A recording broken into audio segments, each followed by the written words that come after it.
সিলেটে গত ২৪ ঘন্টায় হামের উপসর্গ নিয়ে আরও ৩ শিশুর মৃত্যু হয়েছে। বরিশাল শেরেবাংলা কলেজ হাসপাতালেও চিকিৎসাধীন ২ শিশু মারা গেছে। আর হাসপাতালগুলোর শিশু ওয়ার্ডে শয্যার সংখ্যার চেয়ে রোগীর চাপ কয়েক গুণ বেশি। সহকর্মীদের তথ্য ও ছবিতে প্রতিবেদন। সিলেটে গত ২৪ ঘন্টায় হামের উপসর্গ নিয়ে আরও ৩ শিশুর মৃত্যু হয়েছে। এর মধ্যে ৬ মাস বয়সী এক শিশুর মৃত্যু হয়েছে সিলেট ওসমানী মেডিকেল কলেজ হাসপাতালে এবং ৯ মাস বয়সী ২ শিশুর মৃত্যু হয়েছে শহীদ শামসুদ্দিন আহমেদ হাসপাতালে। এ নিয়ে সিলেট বিভাগে হাম ও উপসর্গে ৪০ জন মারা গেল। স্বাস্থ্য অধিদপ্তর জানিয়েছে, চলতি বছরে মারা যাওয়া শিশুদের মধ্যে ৪ জনের ল্যাব পরীক্ষায় হাম শনাক্ত হয়েছে। বাকিরা অন্যান্য স্বাস্থ্য জটিলতায় ভুগছিল। বরিশাল শেরেবাংলা মেডিকেলে হামের চিকিৎসাধীন ২ শিশুর মৃত্যু হয়েছে। এ নিয়ে বিভাগে হাম এবং হামের উপসর্গে মৃত্যু বেড়ে দাঁড়ালো ৩৭ জনে। উজিরপুর থেকে আসছি, এখানে অনেক প্রচুর রোগী, এর জন্য আমরা তো কোনো বেড পাইনি, এর জন্য নিচে একটা বেড থেকে শুয়েছি। বরগুনায় বাড়ছেই হামের সংক্রমণ। গত ২৪ ঘন্টায় নতুন করে আরও ৭ জন সহ জেলায় মোট আক্রান্তের সংখ্যা বেড়ে দাঁড়িয়েছে ৫৩১ জনে। বরগুনা ২৫০ শয্যা জেনারেল হাসপাতালের শয্যা সংকটে অনেক রোগীকেই মেঝেতে বিছানা পেতে চিকিৎসা নিতে হচ্ছে। গাদাগাদি করে অবস্থান করায় বাড়ছে সংক্রমণ ঝুঁকি। সেবা ঠিক আছে, সবই ভালো। ভর্তি প্রথমে হাসি কাশি জ্বর, তারপর শরীরের ভিতরে লালচে দাগ, এগুলো ডাক্তার দেখানোর পর বলছে হাম ভর্তি। এইতে শিশু ওয়ার্ডে এক বাবুরই গেছিল, নিউমোনিয়া ছিল, তার জন্য বাড়িতে হাম হয়েছে আর ৫ তলায় আইছি। এই রোগ কোনোভাবে সংক্রমিত আরও বেশি না হতে পারে রোগীর স্বজনদের আমরা তাদের মানবিক দৃষ্টিকোণ থেকে বোঝানোর চেষ্টা করি যে তারা যেন কম ভিড় করেন। পটুয়াখালী ২৫০ বেড মেডিকেল কলেজ হাসপাতালে গত ২৪ ঘন্টায় নতুন ২৭ জন সহ বর্তমানে চিকিৎসাধীন আছেন ১৪৬ জন। ক্লিনিকে দেখাইছিলাম, তারা ধরতে পারে নাই। তারা বলছিল যে ওরা আলাদা রাখতে, কারোর সাথে দেখা না করাতে, কিন্তু ওরা আমাকে বলে নাই যে ওরা হাম হয়েছে। যেসব রুগীরা বাইরে আছে, সিটের বাইরে আছে, এদের জন্য কিন্তু 10টা আমরা স্ট্যান্ড ফ্যানের ব্যবস্থা করেছি, যে যাতে যারা একটু বারান্দার দিকে আছে তারা যাতে গরমে একটু কষ্ট কম পায়। তো আসলে আমাদের যে লোকবল কিংবা জায়গা, সেটা দিয়ে আমরা সর্বোচ্চ চেষ্টা করছি। কুমিল্লা মেডিকেল কলেজ হাসপাতালে শিশুদের হামের আইসোলেশন ইউনিটে অক্সিজেন কনসেন্ট্রেটর অত্যন্ত জরুরি হলেও তা প্রয়োজনের তুলনায় অপ্রতুল। আইসোলেশনে রয়েছে ৭৬ জন রোগী। কুমিল্লায় ২৪ ঘন্টায় সন্দেহজনক হামরোগ নিয়ে হাসপাতালে চিকিৎসা নিতে আসেন ৩১ জন। হাসিবা আলী বর্ণা, ৭১। সরকারি বেসরকারিভাবে সব হাসপাতাল হাম রোগীদের চিকিৎসায় আলাদা ওয়ার্ড বা কেবিন নির্ধারণের নির্দেশ দিয়েছে স্বাস্থ্য অধিদপ্তর। একই সাথে সব রোগীর ভর্তি ও চিকিৎসা নিশ্চিত করার নির্দেশ দেওয়া হয়েছে। হাম প্রতিরোধে সরকারের সতর্কতামূলক এসব পদক্ষেপের মধ্যেই সারা দেশে আরও ১১ শিশুর মৃত্যু হল এই রোগ ও এর উপসর্গে। আরও জানাচ্ছেন মেহেদী হাসান। কার্যত করোনা অতিমারির মতো দেশে ছড়িয়ে পড়েছে হামের সংক্রমণ। শনাক্তের পর থেকে গেল ২ মাসে এ রোগে আক্রান্ত ছাড়িয়েছে ৫৮,০০০। ২৪ ঘন্টায় ১১ জন সহ ১৯শে মে পর্যন্ত লাশের মিছিলে ৪৭১ জনের নাম। যদিও বেসরকারি হিসেবে এ সংখ্যা আরও বেশি বলে আশঙ্কা। এমন বাস্তবতায় মরণঘাতী এই রোগ প্রতিরোধে ৫টি নতুন নির্দেশনা দিয়েছে স্বাস্থ্য অধিদপ্তর।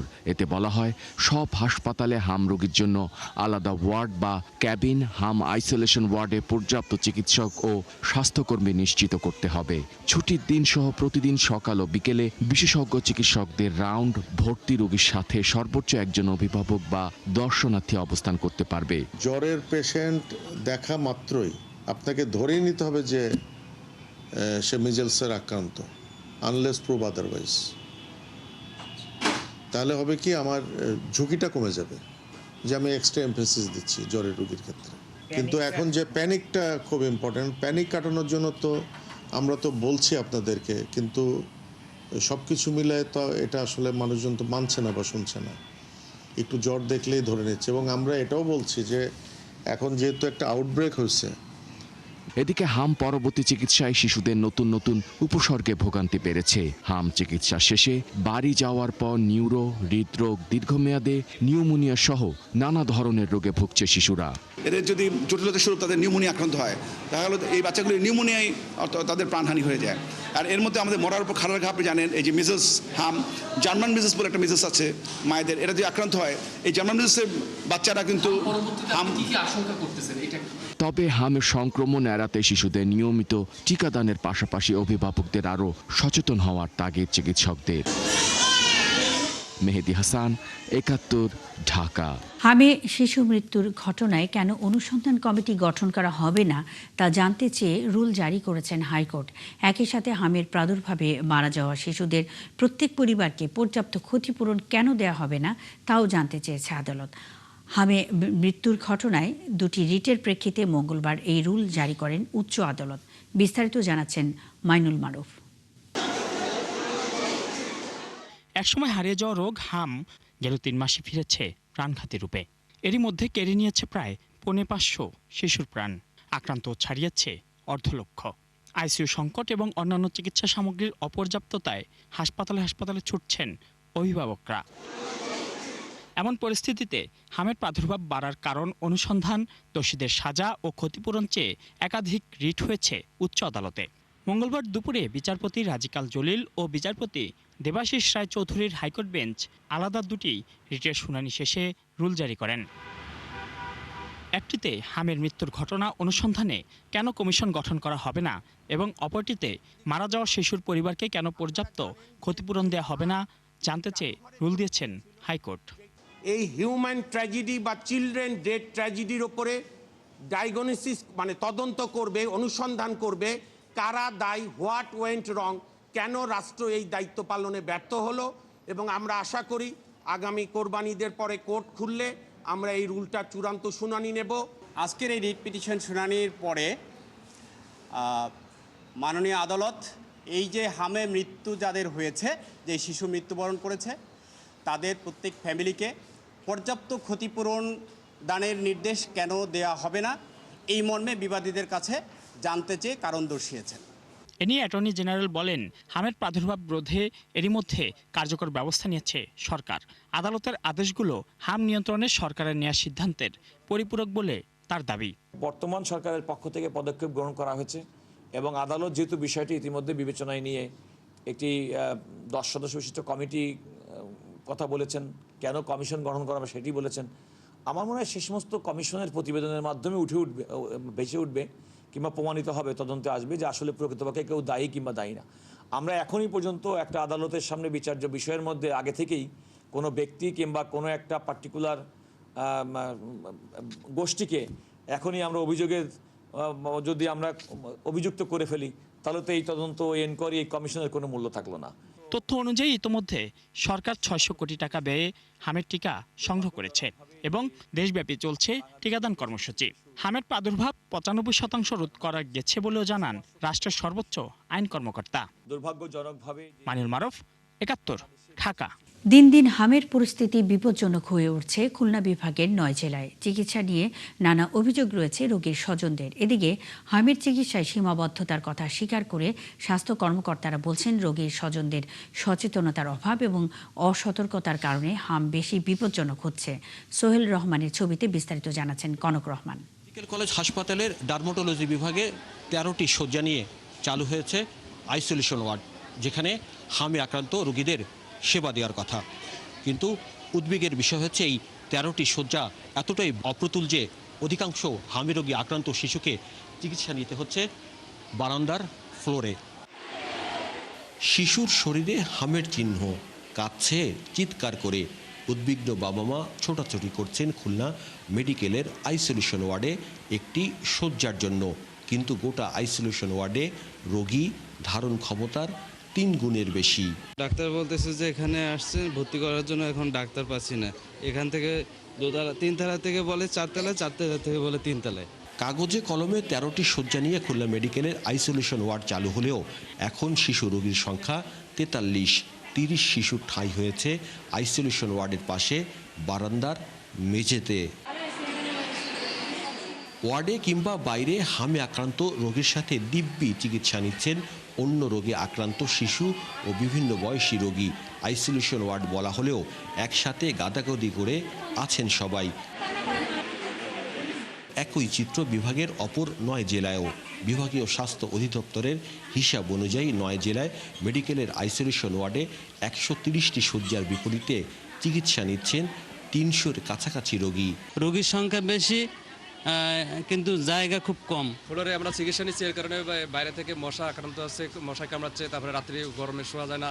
অন্যান্য ওয়ার্ডের রোগীরা ওইখানে এসে চিকিৎসা নিচ্ছে, একসাথে একটা সমস্যা হচ্ছে। ওষুধ বাইরে থেকে কিনে আনা লাগে, সাপ্লাই নাই বলে এখানে। বিভাগীয় স্বাস্থ্য অধিদপ্তরের কর্মকর্তা বলছেন সরকারি হাসপাতালগুলোতে জায়গা না থাকায় শয্যা বাড়ানো যাচ্ছে না। 250 বেডের কোন ডিপার্টমেন্টে কতগুলি বেড থাকবে এটা কিন্তু সুনির্দিষ্ট করা, বা মেডিকেল কলেজে কোন ডিপার্টমেন্টে কতটুকু, সেই তুলনায় যখন অ্যাকিউট একটা ক্রাইসিস হয় তখন কিন্তু এর মধ্যেই সংস্থান করে আমাদেরকে বেডগুলি রিজার্ভেশন করতে হয়। আর বিভাগীয় স্বাস্থ্য পরিচালকের ভাষ্য, হামের সংক্রমণের তীব্রতা কোভিড-19-এর চেয়েও বেশি। হামে আক্রান্ত শিশুর শ্বাস প্রশ্বাস থেকে একসাথে 18 জনের আক্রান্ত হওয়ার শঙ্কা রয়েছে। সংক্রমণের তীব্রতা এত বেশি, বলা হয় যে মানে এটা কোভিড যে আমাদের সারা পৃথিবীতে এসেছিল, সেই কোভিডের থেকেও কিন্তু হাম অধিক সংক্রমণ সম্পন্ন একটা ভাইরাস। স্বাস্থ্য অধিদপ্তরের হিসেব অনুযায়ী গত 15 মার্চ থেকে খুলনা বিভাগে হামে আক্রান্ত রোগীর সংখ্যা 4262 জন। কনক রহমান, 71, খুলনা। খুলনায় হামের প্রকোপ ও সেখানকার পরিস্থিতি জানাতে যুক্ত হচ্ছেন সহকর্মী রাজু হাওলাদার। রাজু, খুলনায় এখন পর্যন্ত কতজন হামে আক্রান্ত হয়েছেন, চিকিৎসা ব্যবস্থা কেমন চলছে, কতটা সচেতন হচ্ছেন মানুষ? জি, ধন্যবাদ মনি আপনাকে। খুলনায় এ পর্যন্ত খুলনা যে 10টি জেলা, সে 10টি জেলায় এ পর্যন্ত 22 জন হাম আক্রান্তে নিহত হয়েছেন এবং কর্তব্যরত যারা চিকিৎসক তারা জানিয়েছেন যে এরপর শুধু রোগী ভর্তি হচ্ছে এমনই নয়, রোগী ভর্তি হচ্ছে এবং রোগী চিকিৎসা নিয়ে বাড়িও যাচ্ছেন। তো আমি আপনাকে জানাতে চাই যে খুলনা 10টি জেলায় 4262 জন রোগী এ পর্যন্ত ভর্তি রয়েছেন। আর যে ভোগান্তি, সে ভোগান্তি সম্পর্কে পড়তে গেলে যে আমি খুলনার চিত্র একটু বলি যে খুলনা মেডিকেলে 13টা শয্যা রয়েছে হামের জন্য, কিন্তু এখানে 43টি রোগী ভর্তি রয়েছে, মানে একদমই বেড সংকট, যে সংকটের কারণে রোগীরা ঠিকমতো চিকিৎসা নিতে পারছেন না এবং বিভিন্ন জায়গায় তারা বসে আছেন, তাদের আত্মীয়রা বসে আছেন, যে কারণে হাম সংক্রান্ত যে রোগী সেও ঠিকমতো চিকিৎসা নিতে পারছেন না এবং এটা একটি ছোঁয়াচে রোগ। কর্তব্যরত চিকিৎসক জানিয়েছেন যে করোনার চাইতে এটা বেশি ছোঁয়াচে, একজন রোগীর মাধ্যমে 18 জন ছড়াতে পারে এবং যে কারণে এই হামের রোগটা আসলে খুবই মানে কঠিন আর কি, এবং খুবই ভয়াবহ রোগ হিসাবে পরিণত হচ্ছে। এবং খুলনায় আসলে খুলনার 10টি বিভাগে 130টা শয্যা রয়েছে, কিন্তু রোগীর যে সংখ্যা সেটা 300 ছাড়িয়েছে। তো আমরা বলতে চাই যে খুলনায় আইসোলেশন আরও বাড়ানো উচিত এবং এই যে রোগীর যে স্বজনরা তারা জানিয়েছে এবং চিকিৎসকরা জানিয়েছে তারা চেষ্টা করছেন চিকিৎসা দেওয়ার জন্য, কিন্তু নতুন কোনো ভবন তৈরির এখনও তারা পরিকল্পনা করতে পারেননি। তো মুন্নি, আপনাকে জানাতে চাই যে আমি রয়েছি খুলনা মেডিকেল কলেজ হাসপাতালে। সকাল থেকেই সকাল 6টার পরে খুলনা মেডিকেল কলেজ হাসপাতালের যে থিয়েটার, মানে অপারেশন থিয়েটার, এই অপারেশন থিয়েটারে সকালে আগুন ধরেছে। এখানে প্রায় 6টি ইউনিট ফায়ার সার্ভিসের কাজ করছে। ফায়ার সার্ভিসের একজন আহত হয়েছেন এবং থিয়েটার কাজ করেছে এবং 3 জন নার্স এবং ডক্টর আহত হয়েছেন। তা মুন্নি, এই ছিল খুলনার হামের সর্বশেষ পরিস্থিতি আমার কাছে। রাজু হাওলাদার, অসংখ্য ধন্যবাদ বেশ কিছু তথ্যের জন্য। সঙ্গেই থাকবেন হাম সংক্রমণের সবশেষ খবর নিয়ে। খুলনা থেকে রাজু হাওলাদার যুক্ত ছিলেন। ঝালকাঠির রাজাপুর উপজেলা স্বাস্থ্য কমপ্লেক্সে টানা 8 দিন ধরে পানি সরবরাহ বন্ধ রয়েছে। সবাইকে কিনতে হচ্ছে বোতলের পানি, ব্যাহত হচ্ছে টয়লেট ব্যবহার ও পরিষ্কার পরিচ্ছন্নতার কাজ। হাসপাতাল কর্তৃপক্ষ জানিয়েছে পানির স্তর নেমে যাওয়ায় পুরনো কূপ থেকে পানি উঠানো যাচ্ছে না। পাওয়ার সরবরাহের পাম্পটিও বিকল হয়েছে। তরুণ সরকারি তথ্য ছবিতে প্রতিবেদন। 50 শয্যার ঝালকাঠির রাজাপুর উপজেলা হাসপাতালে 8 দিন ধরে পানি নেই। এতে তীব্র গরমে পানির অভাবে চরম ভোগান্তিতে পড়েছেন রোগী ও তাদের স্বজনরা। রোগীর স্বজনরা জানান পানি সরবরাহ না থাকায় হাসপাতালের টয়লেটগুলো ব্যবহারের অনুপযোগী হয়ে গেছে। রোগীদের ব্যবহৃত থালা বাসন কাপড় ধোয়া সম্ভব হচ্ছে না। এতে প্রতিটি ওয়ার্ড অত্যন্ত নোংরা ও দুর্গন্ধময় অবস্থায় রয়েছে। এ জায়গায় কোনো পানি পাইনি, না পাওয়ানে পুকুরের পানি, নোংরা পানি। হ্যাঁ, একটু দেশে থাল বাসন ধুই আর গোসল করতে পারি না। দূর থেকে পানি আনতে হয় এবং আমাদের পুকুরের পানি এখনো আমাদের ব্যবহার করতে হয়। পানি দিছে কিন্তু পুকুরের পানি ওইটা হচ্ছে পোকা, পানিতে থেকে দুর্গন্ধ আসে। এখন আবার ওই পানি থেকে গোসল করা, খাওয়া, ও পানি তো আর খাওয়া যায় না, গোসলও করা যায় না, হাত মুখও ধোয়া যায় না পানি থেকে। উপজেলা স্বাস্থ্য ও পরিবার পরিকল্পনা কর্মকর্তা জানান, বিষয়টি দ্রুত সমাধানের জন্য সংসদ সদস্য সহ কর্তৃপক্ষের কাছে বলা হয়েছে। 55 বছরের পুরনো সাবমার্সিবল যে পানির লাইন এবং মোটর, সেটার ত্রুটি দেখা দেওয়ায় গেল 8 দিন ধরে পানির সরবরাহে বিঘ্ন ঘটেছে, যেটার কারণে আমরা বিভিন্নভাবে চেষ্টা করেছি। এমনকি আমরা স্বাস্থ্য প্রকৌশল অধিদপ্তর যারা এটা নিয়ে কাজ করবে, তারা নতুন করে এখানে সাবমার্সিবল পানির লাইন করতে হবে, পানির পাম্প স্থাপন করতে হবে, তারা চেষ্টা করছেন। মন্ত্রণালয়ের অনুমোদনের অপেক্ষায় আছেন, তারা নতুন করে স্থাপন করার চেষ্টা করছেন। এর বাইরে আপৎকালীন ব্যবস্থা হিসেবে আমরা ফায়ার সার্ভিসের মাধ্যমে পানি সরবরাহ করেছি। রাজাপুর উপজেলা স্বাস্থ্য কমপ্লেক্সটি 50 শয্যার হলেও রোগী ভর্তি থাকে 70 থেকে 80 জন। সবসময় রোগীর স্বজন এবং হাসপাতালের কর্মী সহ 200-র বেশি মানুষ থাকে হাসপাতালে। শাকিলা সিথি, 71। ঝালকাঠির রাজাপুর উপজেলা স্বাস্থ্য কমপ্লেক্সের পানির সরবরাহ নিয়ে সবশেষ খবর জানাতে আমাদের সাথে যুক্ত হচ্ছেন সহকর্মী তরুণ সরকার। তরুণ, পানির সমস্যায় স্বাস্থ্য কমপ্লেক্সের পরিস্থিতি কেমন দেখছেন? সমাধানে কর্তৃপক্ষ কোনো ব্যবস্থা নিয়েছে কিনা? আজও কিন্তু এই ঝালকাঠির যে রাজাপুর উপজেলা হাসপাতাল, এই হাসপাতালটি কিন্তু পানির সমস্যা রয়ে গেছে। এখনো পর্যন্ত সেই পানির যে সংকট, সেই সংকটটি কাটেনি। যে এই উপজেলার যে হাসপাতালের যে পানির সঞ্চালন যে লাইন, সেই লাইনটির যে পাম্প, সেটি হঠাৎ করে গত 9 দিন আগে বিকল হয়ে যায় এবং বিকল হওয়ার পরপরই কিন্তু হাসপাতাল কর্তৃপক্ষ সেটিকে সচল করার জন্য তাদের যে স্বাস্থ্য প্রকৌশল অধিদপ্তর আছে, সেই স্বাস্থ্য প্রকৌশল অধিদপ্তরের কে খবর দেয়। কিন্তু তারা এসে যেটি জানিয়েছেন, যে পরীক্ষা নিরীক্ষা করে যে এখানকার যে সঞ্চালন লাইন, যে কূপটি খনন করে যে লাইনটি থেকে পানি সরবরাহ করা হতো, সেটি কিন্তু দীর্ঘদিনের পুরনো, অর্থাৎ 55 বছর আগে যে কূপ খনন করা হয়েছিল, সেই কূপ থেকেই পানি হাসপাতালে সরবরাহ করা হতো এবং সেই পানির যে স্তরটি, সেই স্তরটি কিন্তু নিচে নেমে যাওয়ায় সেখান থেকে পানি ওঠানো আর সম্ভব হচ্ছে না, যে কারণে এই পানির সমস্যা। এই পরিস্থিতিতে কিন্তু হাসপাতালের যে বাথরুমের ব্যবহার এবং যে ওয়ার্ডগুলো কিন্তু যে নোংরা হয়ে পড়তেছিল, এই পরিস্থিতিতে কিন্তু তারা হাসপাতাল কর্তৃপক্ষ বিকল্প আপৎকালীন ব্যবস্থা হিসাবে এখানকার একটি পরিত্যক্ত পুকুর থেকে বৈদ্যুতিক যে পাম্প রয়েছে, সেই পাম্পের মাধ্যমে তারা পানি যে সরবরাহ ব্যবস্থা করে আসছে। কিন্তু সেই যে পুকুরটি, পরিত্যক্ত পুকুরটির পানি কিন্তু ময়লা এবং দুর্গন্ধময়, যে কারণে এই পানি কিন্তু হাসপাতালের যে রোগী এবং তাদের স্বজনরা থাকেন, তারা কিন্তু সেটি ব্যবহার করতে পারছেন না। তাদের যে দুর্ভোগ, সেই দুর্ভোগ কিন্তু এখনো রয়ে গেছে। এদিকে এই যে হাসপাতালের যে তত্ত্বাবধানে রয়েছেন যে পরিবার ও পরিকল্পনা কর্মকর্তা উপজেলার, উনি যেটি জানিয়েছেন যে তারা কিন্তু এই পানির লাইন সচল করার জন্য ইতিমধ্যেই তাদের ঊর্ধ্বতন কর্তৃপক্ষ ও তাদেরকে জানিয়েছেন এবং তারা আশা করছেন যে 1 মাসের মধ্যেই সেটি সমস্যার সমাধান হবে। কিন্তু পাশাপাশি তিনি কিন্তু শঙ্কাও প্রকাশ করেছেন যে যদি মন্ত্রণালয়ের অনুমোদন পেতে তাদের সময় লেগে যায়, তাহলে কিন্তু সেটি সমস্যার সমাধানটা কিন্তু আরো দীর্ঘতর হতে পারে। মুন্নি, তরুণ সরকার সঙ্গেই থাকবেন। দর্শক, ঝালকাঠির রাজাপুর উপজেলা স্বাস্থ্য কমপ্লেক্সে টানা 8 দিন ধরে পানি সরবরাহ বন্ধ রয়েছে। এ বিষয়ে খবরাখবর নিয়ে তরুণ সরকার যুক্ত ছিলেন। চট্টগ্রামের বন্দরে থাইল্যান্ডের পতাকাবাহী একটি জাহাজে 2 থাই নাবিকের সংঘর্ষে 1 জন নিহত হয়েছেন। মঙ্গলবার রাতে বন্দরের চার্লি অ্যাঙ্কর পয়েন্ট এলাকায় এমভি কেপিপি 01 জাহাজে এ ঘটনা ঘটে। নিহত থাইল্যান্ডের নাবিকের নাম রাফিফং ক্লাহান।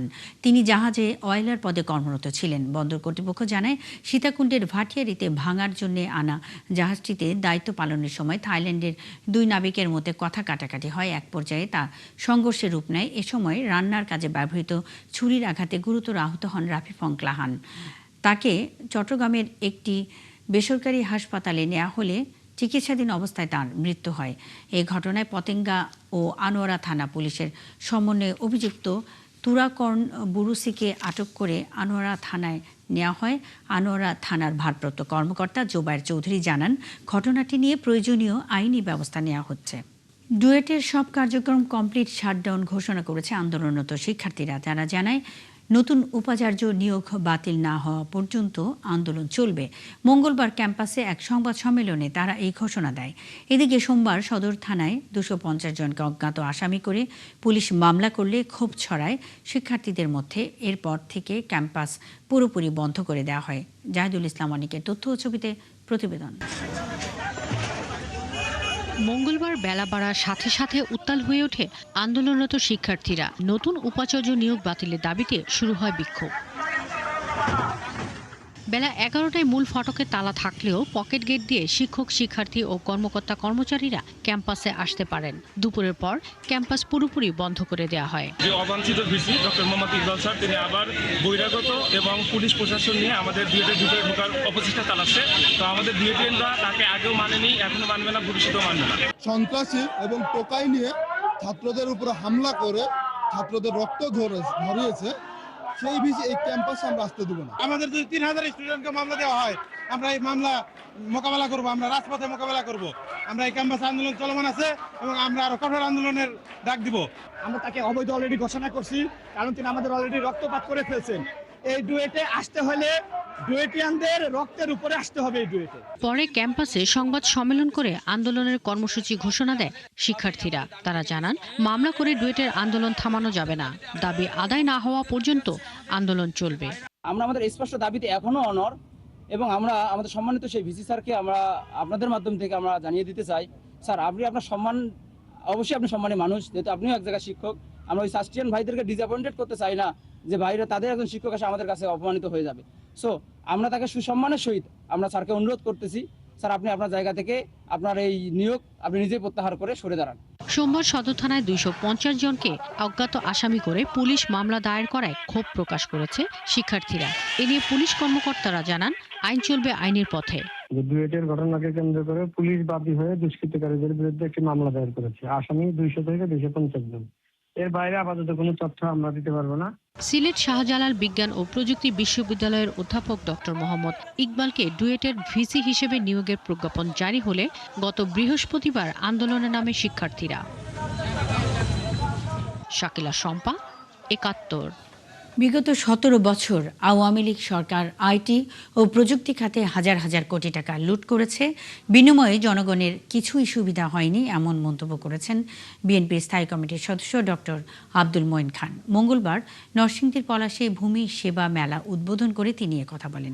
মঈন খান আরও বলেন, সেবার নামে শুধু মুখরোচক কথা বললেই হবে না, দেশের আইটি ব্যবস্থা সহজ করে মানুষের সেবা নেওয়ার প্রক্রিয়াটিও সহজ করতে হবে। তিনি বলেন, জনগণের ভূমি সেবা জটিলতা নিরসনে বর্তমান সরকার বদ্ধপরিকর। সেই লক্ষ্যে দেশব্যাপী ডিজিটাল পদ্ধতিতে ভূমি সেবা চালু করা হয়েছে।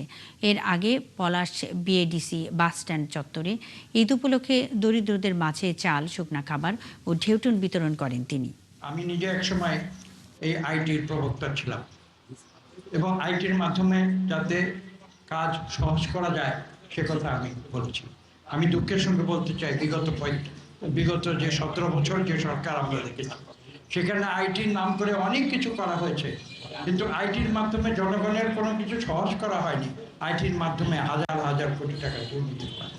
প্রশাসন নিজের গতিতে চলবে, প্রশাসনকে কোনোভাবেই দলীয়করণ করা যাবে না, এমন মন্তব্য করেছেন বিএনপির যুগ্ম মহাসচিব ও নরসিংদী 1 সদর আসনের সংসদ সদস্য খায়রুল কবির খোকন। নরসিংদী সদর উপজেলায় ভূমি মেলা উদ্বোধন অনুষ্ঠানে প্রধান অতিথির বক্তব্যে এসব কথা বলেন তিনি।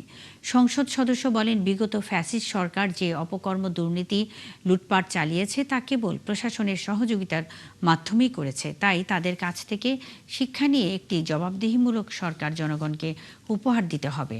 অনুষ্ঠানে জেলা প্রশাসক ইসরাত জাহান কেয়া, অতিরিক্ত জেলা প্রশাসক মাহমুদা বেগম, সদর উপজেলার নির্বাহী কর্মকর্তা সহ আসমা জাহান সরকার সহ জেলা প্রশাসনের বিভিন্ন কর্মকর্তারা উপস্থিত ছিলেন। সরকারের যে অপকর্মগুলো তারা করেছে, অন্যায়, অত্যাচার, নিপীড়ন, নির্যাতন, দুর্নীতি, লুটপাট যেটা করেছে, সেটা প্রশাসনের সহযোগিতা করেছে, তাই না? এক সরকারের শুধু তারা রাজনৈতিকভাবে তো করেনি।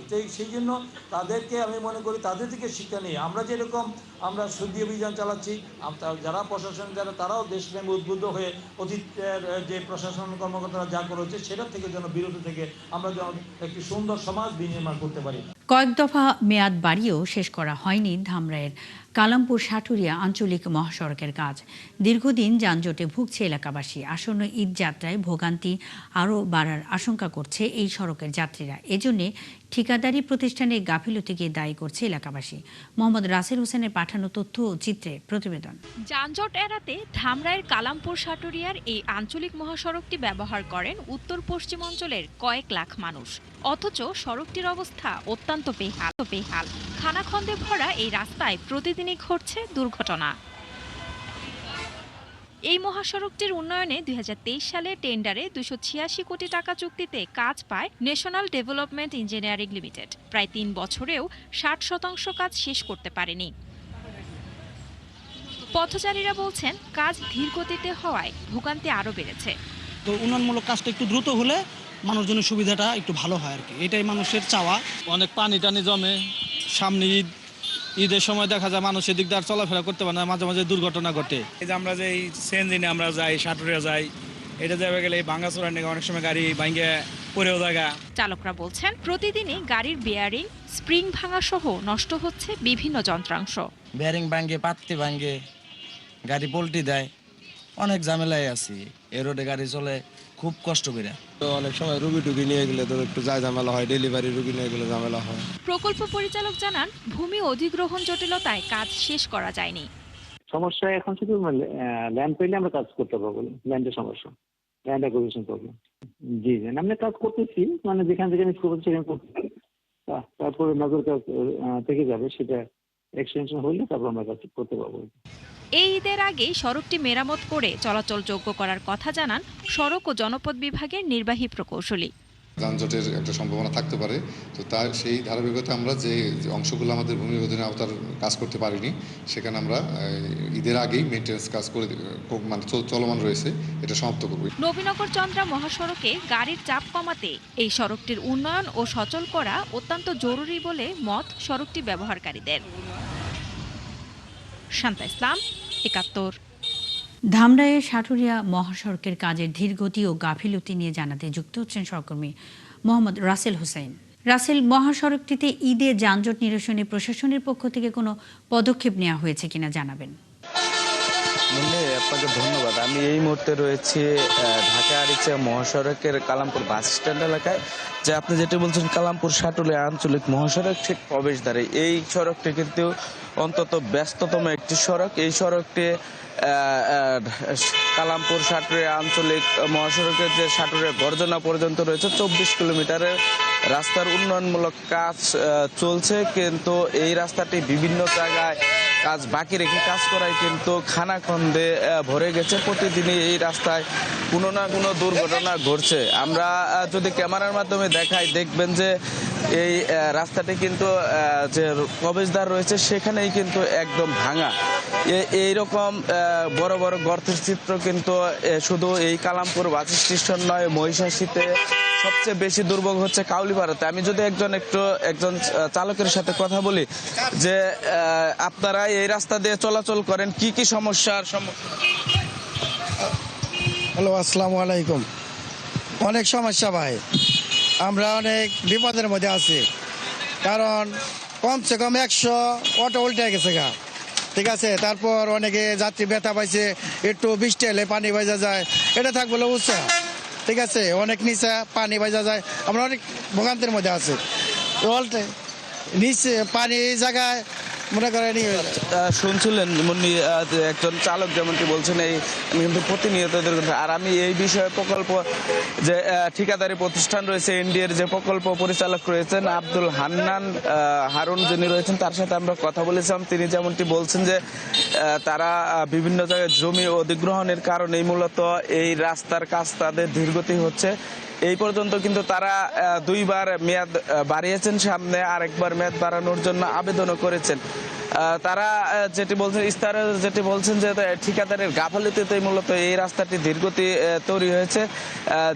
স্থানীয়রা বলছেন যে সব জায়গায় জমি অধিগ্রহণ বাকি রয়েছে সেই অংশে কাজ বাকি থাকবে, অন্যথায় কিন্তু বাকি থাকার কথা নাই তাদের গাফালিতির কারণে। আর সড়ক ও জনপথ বিভাগের সাথে কথা বলেছিলাম, তারা যেমনটি বলছেন যে তারা ঈদের আগে এই রাস্তাটি মোহাম্মদ রাসেল হোসেন, অসংখ্য ধন্যবাদ বেশ কিছু তথ্যের জন্য। সঙ্গেই থাকবেন ধামরাই সাটুরিয়া মহাসড়কের কাজের ধীরগতি ও গাফিলতি নিয়ে কথা বলতে মোহাম্মদ রাসেল হোসেন আমাদের সঙ্গে এতক্ষণ যুক্ত ছিলেন। কোরবানির ঈদ সামনে রেখে সিলেটের খামারগুলোতে প্রস্তুত করা হয়েছে প্রচুর গরু, মহিষ ও ছাগল। পশুপালনের খরচ বেড়েছে জানিয়ে খামারিরা বলছেন কাঙ্ক্ষিত দাম পাওয়া নিয়ে শঙ্কা আছে। পাবনায়ও প্রস্তুত প্রচুর পশু, এলাকার চাহিদা মিটিয়ে উদ্বৃত্ত থাকবে বলছেন বিশেষজ্ঞরা। সহকর্মীদের তথ্য ছবিতে প্রতিবেদন। সারা বছর পশুপালন করলেও কোরবানির ঈদে সবচেয়ে বেশি ব্যস্ত হন সিলেটের খামারিরা। খামারে দিনরাত পরিচর্যা করা হচ্ছে কোরবানির পশু। খামারিরা জানান পর্যাপ্ত পশু প্রস্তুত থাকলেও দাম নিয়ে এখন থেকেই শঙ্কা সৃষ্টি হচ্ছে। তারা বলছেন পশুপালন খরচ বেড়েছে কয়েক গুণ। গত এক বছরে পশুখাদ্যের দাম বেড়েছে 30 থেকে 40%। শ্রমিকের মজুরি, বিদ্যুৎ বিল ও পশুর চিকিৎসা ব্যয়ও বেড়েছে। পাশাপাশি সীমান্ত দিয়ে অবৈধভাবে গরু প্রবেশের শঙ্কাও আছে। খাদ্যের দাম যেটা 1400-1500 থাকতো সেটা ডিসেম্বর মাস থেকে 1800 থেকে 2500 পর্যন্ত হয়ে যায়। এখনও বর্তমানে বাজারে ভুসির রেট ধরেন 2000 থেকে 1900 টাকার মতো। মোটামুটি বালা দামও ভাই আর খারাপ নাই, কিন্তু এখনকার যে পজিশন এই পজিশনও গিয়া দেখা যার জিনিসটা বাড়তে গিয়া আমরা লস আর বর্ডার ক্রস গরু হামাই আমাদের দেশে, তাহলে আমরা খামারি হল তো মাঠে মারা যাই।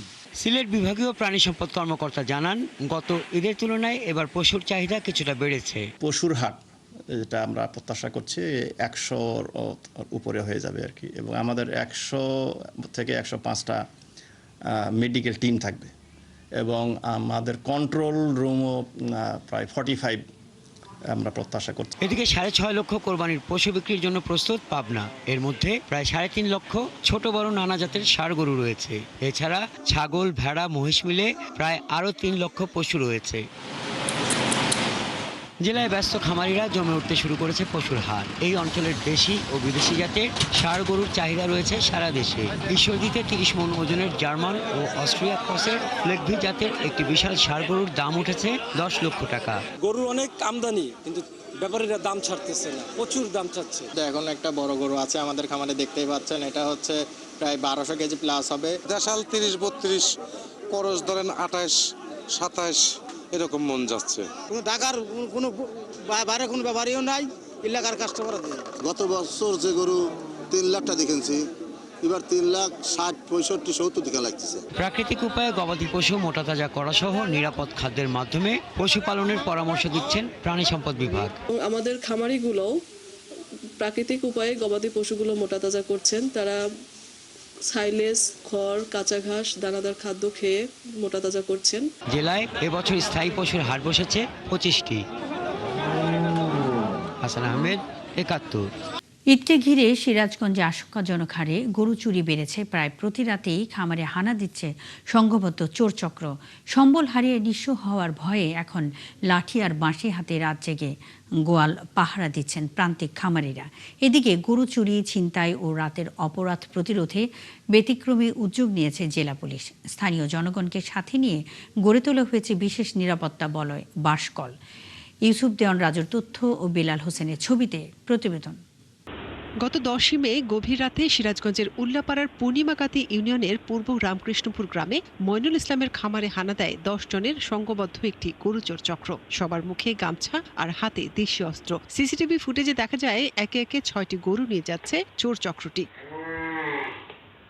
শুধু মইনুল ইসলামের খামারেই নয়, তারাস, উল্লাপাড়া, রায়গঞ্জ ও সলঙ্গায় গরু চুরির ঘটনা এখন নিত্যদিনের। রাতের আঁধারে বিশেষ কায়দায় ট্রাকে করে গরু নিয়ে পালাচ্ছে চোরেরা। আর পরম যত্নে লালন পালন করা পশু হারিয়ে নিঃস্ব হচ্ছেন খামারিরা। গরু চুরি ঠেকাতে বাধ্য হয়ে রাতে দল বেঁধে পাহারা দিচ্ছেন তারা।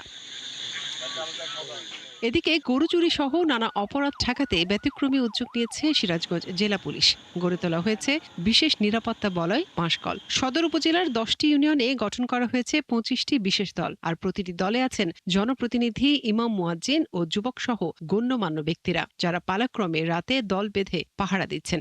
আমরা সকলে মিলে ওনাদের প্রচেষ্টায় আমরা বিনা শ্রমে সারা রাত পরিশ্রম করে যাচ্ছি। রাত্রি 11টা থেকে ভোর 5টা পর্যন্ত এরকম আমার 10-15 জন লোক থাকে।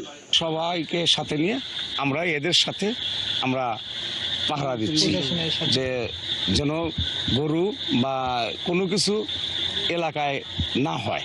ধারাবাহিক যদি আমরা ধরে রাখতে পারি, আগামীতে বহলী ইউনিয়নে গরু চুরি সহ সকল মাদক দ্রব্য একবারে নির্মূল হবে। কোরবানি ঈদকে সামনে রেখেই এই উদ্যোগ নেওয়া হয়েছে জানান পুলিশ কর্মকর্তারা। বলছেন এরই মধ্যে এই উদ্যোগের সুফল মিলছে। যে রোডগুলোতে ঘটাইতে পারে প্রত্যেকটা রোডে আমরা বাঁশকল দিয়ে, আমাদের জনগণ দিয়ে এবং পুলিশ, গ্রাম পুলিশ দিয়ে আমরা ব্যারিকেডের ব্যবস্থা করছি, যেন কোনো দিক দিয়ে এসে তারা ঘটনা ঘটায় যেতে না পারে। আমরা চাই না একটি চুরি হোক, কোনো গরু কেন কিছুই চুরি হতে পারবে না।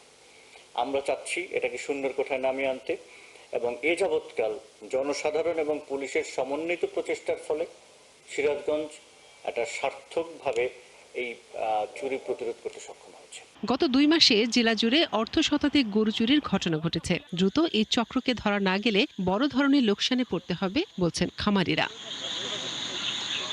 মনিরা কাজুরি, 71। সিরাজগঞ্জে কোরবানির গরু চুরি ঠেকাতে পুলিশের বিশেষ উদ্যোগ নিয়ে আরো বিস্তারিত খবর জানাতে যুক্ত হচ্ছেন সহকর্মী ইউসুফ দিয়ান রাজু।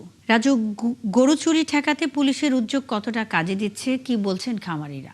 মুন্নি, গবাদি পশু সমৃদ্ধ সিরাজগঞ্জ জেলায় এবছর 17,000 খামারে 6,17,000 পশু লালন পালন করা হয়েছে। ইতিমধ্যেই চলছে শেষ সময়ের কোরবানির গরু বিক্রির প্রস্তুতি। তবে গত 2 মাসে জেলায় প্রায় অর্ধ শতাধিক চুরি সংঘটিত হওয়ার কারণে খামারিদের মধ্যে কিন্তু আতঙ্ক বিরাজ করছে।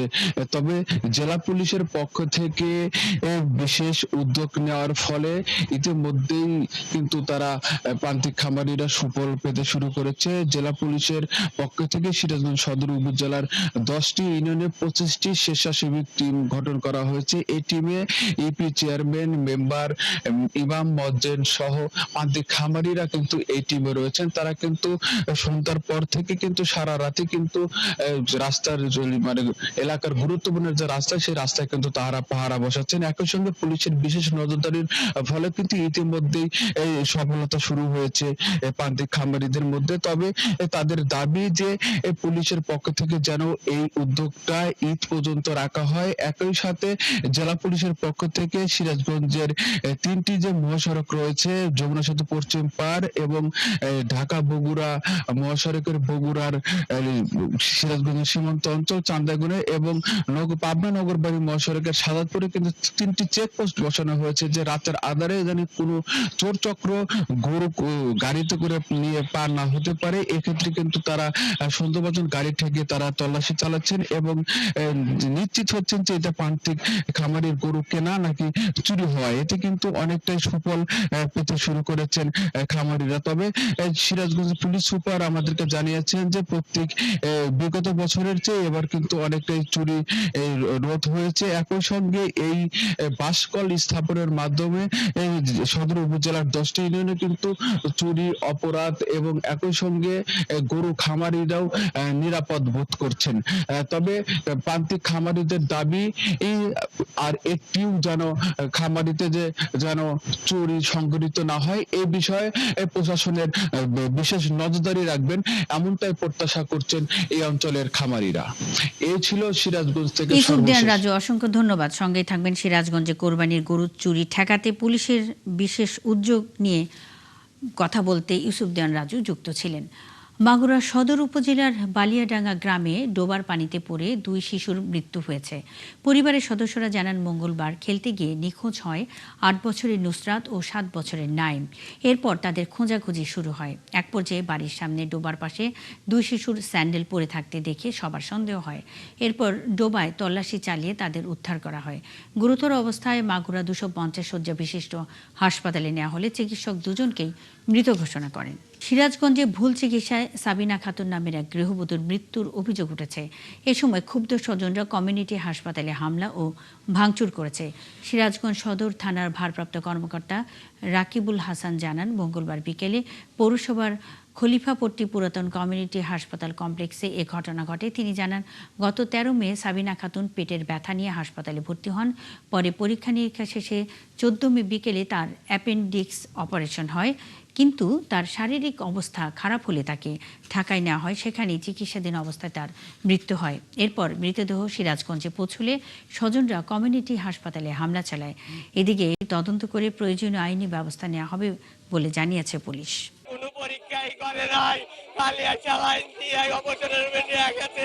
6 ঘন্টা এখানে তারা এই রোগীটারে নিয়ে এনারা হস্তান্তর করছে। অক্সিজেন যে দিছে, অক্সিজেন খাদ্য নালী ভিতরে অক্সিজেন ঢুকা দিছে ওইটাতে একটা ভুল। কারেন্টে হিট দিছে, পর্যাপ্ত পরিমাণে কারেন্টে হিট দিছে। আজ ঐতিহাসিক চুকনগর গণহত্যা দিবস। 1971 সালের এই দিনে খুলনার ডুমুরিয়া উপজেলার আটলিয়া ইউনিয়নের চুকনগরে পৈশাচিক গণহত্যা চালায় পাকিস্তানি হানাদার বাহিনী। মাত্র 5 ঘন্টায় একসাথে হত্যা করা হয় 10 থেকে 12,000 মুক্তিকামী মানুষকে। মুক্তিযুদ্ধ গবেষকরা জানান, বিশ্বের আর কোথাও স্বাধীনতার জন্য এত অল্প সময়ে একসাথে এত মানুষকে প্রাণ দিতে হয়নি। অথচ স্বাধীনতার 54 বছর অতিবাহিত হলেও এই হত্যাযোগ্য রাষ্ট্রীয় নথিতে নামমাত্র এবং পাঠ্যপুস্তকে নেই বললেই চলে। যে দুঃখ এখনও বয়ে বেড়ায় মুক্তিযুদ্ধ ও চুকনগর গণহত্যায় বেঁচে ফেরা মানুষ। পাবনার ঈশ্বরদীতে এবছর লিচুর ব্যাপক ফলন হয়েছে। মৌসুমের শুরুতেই হাটে উঠতে শুরু করেছে আগাম জাতের দেশি লিচু। দেশের নানা প্রান্ত থেকে ব্যাপারী ও ক্রেতারা আসছেন হাটে। জমে উঠেছে বেচাকেনা। মুস্তাফিজুর রহমানের প্রতিবেদনে বিস্তারিত। আবহাওয়া অনুকূলে থাকায় এবছর পাবনার ঈশ্বরদীতে লিচুর বাম্পার ফলন হয়েছে। তাই হাসি ফুটেছে চাষি, বাগান মালিক ও ব্যবসায়ীদের মুখে। গত বছরের ক্ষতি কাটিয়ে উঠে লাভের আশা করছেন তারা। ঈশ্বরদীর বিভিন্ন সড়কের 2 ধারে লিচুর বাগানগুলিতে এখন দেখা মিলবে থোকায় থোকায় লিচু। রং ও সময় বুঝে লিচু পেরে নিচ্ছেন চাষিরা। আমাদের এলাকায় যে লিচুর আল্লাহ ফলন দিছে যথেষ্ট ভালো দিছে এবং মানসম্মত ফলটা এবার উৎপাদন করতে কৃষকরা সম্মত হয়েছে আর কি। এদিকে এরই মধ্যে বিভিন্ন হাটে উঠতে শুরু করেছে আগাম জাতের দেশি টক মিষ্টি লিচু, যা কিনতে দেশের নানা প্রান্ত থেকে পাইকাররা আসছেন লিচুর হাটে। হাট ঘুরে দরদাম করে পছন্দের লিচু কিনছেন। তাই তো মৌসুমের প্রথম থেকেই জমজমাট পাবনার আওতাপাড়া ও জয়নগর লিচুর হাট। আজকে 1800, 2000, 2200 পর্যন্ত ভালোটা। এর আগে একদিন লিয়ে আসছিলাম 2300 টাকা করে বেচছিলাম, আর আজকে এটা লিয়ে আইছি 2000 দাম হচ্ছে। ইনশাল্লাহ অনেক ফলন বেশি হয়েছে, দামটাও ইনশাল্লাহ ভালো আছে। এবার আল্লাহর মতো গত বছরের তুলনায় অনেক ফলন ভালো। লিচুর হাটের অবস্থা খুবই ভালো, বর্তমান আগের বাড়াচ্ছে, এবার ব্যাপক লিচু আছে আমদানি। চলতি মৌসুমে 4624 হেক্টর জমিতে লিচুর আবাদ হয়েছে, আর ফলনের লক্ষ্যমাত্রা ধরা হয়েছে 40,000 মেট্রিক টন। লিচুতে কৃষকরা এখন পর্যন্ত তারা অত্যন্ত খুশি। আমরা এবছর লিচুর প্রায় 40,000 মেট্রিক টন উৎপাদন হবে বলে আমরা একটা লক্ষ্যমাত্রা নির্ধারণ করেছি, এবং যেটার আর্থিকভাবে মূল্যমান হবে প্রায় 800 কোটি টাকা। মে মাসের প্রথম সপ্তাহ থেকে বাজারে আসা এই লিচু 2 থেকে 3 মাস পাওয়া যাবে। বর্তমানে হাটে পাইকারিভাবে লিচু বিক্রি হচ্ছে 800 থেকে 2200 টাকা পর্যন্ত দরে। মুস্তাফিজুর রহমান, 71, পাবনা। পটুয়াখালীর দুমকি ও বাউফল উপজেলাকে সংযুক্ত করতে লোহালিয়া নদীর উপর সেতু নির্মাণের সম্ভাব্যতা যাচাই এলাকা পরিদর্শন করেছেন সড়ক পরিবহন ও সেতুমন্ত্রী শেখ রবিউল আলম। যোগাযোগ দুর্ভোগে থাকা এ অঞ্চলের মানুষের কষ্টের কথা প্রধানমন্ত্রীর কাছে একটি চিঠি লিখে জানিয়েছিলেন শিক্ষার্থী আবিরা। এরপরই সেই সেতুটি স্থান পরিদর্শন করেন সেতুমন্ত্রী। পরের দুমকি উপজেলায় আয়োজিত সমাবেশে মন্ত্রী বলেন, শিক্ষার্থী আবিরার লেখা একটি চিঠি ও ভিডিও চিত্র একটি বেসরকারি টেলিভিশনে প্রচারিত হওয়ার পর বিষয়টি প্রধানমন্ত্রীর নজরে আসে। এরপরই প্রধানমন্ত্রী তারেক রহমান প্রয়োজনীয় ব্যবস্থা নেওয়ার নির্দেশ দেন। পরে সংশ্লিষ্ট দপ্তর ও স্থানীয় জনপ্রতিনিধিদের সঙ্গে আলোচনা করে বগা সেতু প্রকল্পের সম্ভাব্যতা যাচাইয়ের উদ্যোগ নেওয়া হয়। তিনি আরও জানান, সবকিছু অনুকূলে থাকলে চলতি বছরের শেষ দিকে অথবা আগামী বছরের শুরুতেই সেতুর নির্মাণ কাজ শুরু করা সম্ভব হবে। আমাদের স্থলপথ এবং নৌপথ দুটিরই প্রয়োজন। নৌপথ অব্যাহত থাকবে, সেতু দিয়ে আমরা স্থলপথের কানেকশন করব, মাল্টি মডার্ন একটা কমিউনিকেশন সিস্টেম প্রতিষ্ঠিত হবে। এটাই হচ্ছে আধুনিক রাষ্ট্র, সমৃদ্ধ রাষ্ট্রের মূল আপনার লক্ষ্য। সেই লক্ষ্যে নির্বাচিত সরকার কাজ করছে। আমি আশা করছি যে এই সেতুটি আপনারা বাস্তবায়ন দেখতে চলেছেন। কুয়াকাটার সমুদ্র সৈকত থেকে বিরল প্রজাতির 163টি কচ্ছপের বাচ্চা উদ্ধার করা হয়েছে। মঙ্গলবার সৈকতের লেম্বুরবন এলাকার একটি ফিশ ফ্রাই দোকানের নিচে বাচ্চাগুলো পাওয়া যায়। প্রত্যক্ষদর্শীরা জানান, সৈকতে দীর্ঘদিন বন্ধ থাকা একটি দোকান খুলতে গেলে ব্যবসায়ী বালুর নিচে কচ্ছপের বাচ্চা দেখতে পায়। খবর পেয়ে বন বিভাগ, উপজেলা প্রশাসন ও স্থানীয় পরিবেশ কর্মীদের সমন্বয়ে কচ্ছপগুলো নদীতে অবমুক্ত করা হয়। এ বিষয়ে উপকূল পরিবেশ সুরক্ষা আন্দোলনের আহ্বায়ক KM বাচ্চু বলেন, কচ্ছপগুলো অলিভ রিডলি প্রজাতির। মানবসৃষ্ট বাধার কারণে নবজাত কচ্ছপগুলো সমুদ্রে পৌঁছাতে পারছিল না, তাই বাচ্চাগুলোকে অবমুক্ত করা হয়েছে। দর্শক, চলছে দেশজোগ সরাসরি সংবাদ ও অনুষ্ঠান দেখতে চোখ রাখুন ৭১-এর ফেসবুক পেজে এবং সাবস্ক্রাইব করুন ৭১-এর ইউটিউব চ্যানেল। থাকুন ৭১-এর সাথে।